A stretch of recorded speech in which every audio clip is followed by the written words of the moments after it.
What if we could watch entire lives as they unfold through time? What if we could study people from the time that they were teenagers all the way into old age to see what really keeps people happy and healthy? We did that. The last thing before we go tonight for the week, the happiness study. That right there was psychiatrist Robert Waldinger. He runs the longest scientific study of happiness that has ever been conducted. It began in 1938, the Harvard study of adult development. It has followed people from their teenage years into their old age. The Boston Globe recently sat down with Waldinger to discuss what he sees as the 4 secrets to happiness. Number 1, happy people nurture good relationships.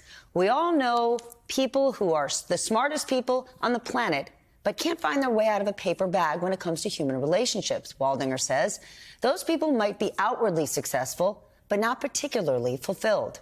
Number 2, happy people are not self-absorbed, especially at the end of their lives. People didn't mention the awards they'd won or the money they made. They said, I raised healthy kids. I had a good marriage. I mentored people at work. Number 3, happy people avoid toxic tribalism.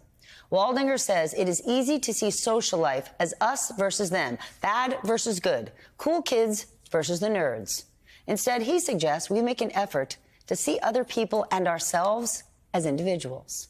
Number 4, happy people don't worry about what other people think. I hope my teenagers are watching. According to Waldinger, many people's biggest regret was caring too much about what other people think. So what's his advice? Love what you love. You can be quiet about it if it's not the flavor of the month right now, but don't let the things that you truly love go. So you heard it there. This weekend, get out there. Invest time with your friends, your family. Be yourself and love whatever you love. And who knows, it just might be the key to a happy life.